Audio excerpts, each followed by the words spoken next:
Sir ನಿನ್ನೆ BR. Patil ಅವರು ಒಂದು ಆರೋಪ ಮಾಡಿದ್ರು, ಅದು ನಿಜ ಅಂತ ಇವತ್ತು ಪುನರುಚ್ಚರಣೆ ಮಾಡಿದ್ದಾರೆ ಸರ್. ಐ ಥಿಂಕ್ ನಾನು ಯಾವ ಕಾರಣಕ್ಕೂ ಒಪ್ಪುದಿಲ್ಲ.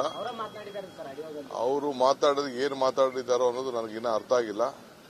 ಚೀಫ್ ಮಿನಿಸ್ಟರ್ ಗಮನಕ್ಕೆ ಅದಾಗಲೇ ಬಂದಿದೆ. ಚೀಫ್ ಮಿನಿಸ್ಟರ್ ಅದಕ್ಕೆ ಏನು ಬೇಕು ಕ್ರಮ ತೆಗೆದುಕೊಂಡು ಮಾಡ್ತೀವಿ. ಟ್ರಾನ್ಸ್ಪರೆಂಟ್ ಆಗಿ ನಡೆಯುವಂತ ಸಂದರ್ಭದಲ್ಲಿ ಒಬ್ಬ ಫಲಾನುಭವಿ ಎಲ್ಲಿ ಯಾರು ದುಡ್ಡು ಕೊಡಕ್ಕೆ ಸಾಧ್ಯ? ಡಿಸಿಷನ್ ಯಾರು ತಗೊಳ್ಳೋರು? ಪಂಚಾಯತಿಯವರು ತಗೊಳ್ತಾರೆ, ಲೋಕಲ್ ಬಾಡೀಸ್ ಅವರು ತಗೊಳ್ತಾರೆ. ಯಾವ ಸರ್ಕಾರದ ಮಂತ್ರಿ ಹತ್ತಕ್ಕೆ ಈ 1.5 ಲಕ್ಷ ಕೊಡುವಂತ ಇದಕ್ಕೆ ಹಣಕ್ಕೆ ಎಲ್ಲಾಗ್ತದೆ? ಸೊ ಯಾವ ಉದ್ದೇಶದಿಂದ ಮಾತಾಡಿದಾರೋ ಅದು ಸರಿ ಇಲ್ಲ. ನಾನು ಖಂಡಿಸ್ತೀನಿ. ನಾನು ಚೀಫ್ ಮಿನಿಸ್ಟರ್ ಇಬ್ರು ಕೂಡ ಬೇರೆ ಎಲ್ಲ ಕೂಡ ನಾವು ಅವ್ರಿಗೆ ಹೇಳ್ತೀವಿ, ಇದು ಈ ಯಾವ ಅರ್ಥದಲ್ಲಿ ನೀವು ಹೇಳಿದಿರೋ ಸರಿ ಇಲ್ಲ. ದೇರ್ ಇಸ್ ನೋ ಅಂತ ವಿಚಾರ ಯಾವ ಕಾರಣಕ್ಕೂ ಇಲ್ಲ.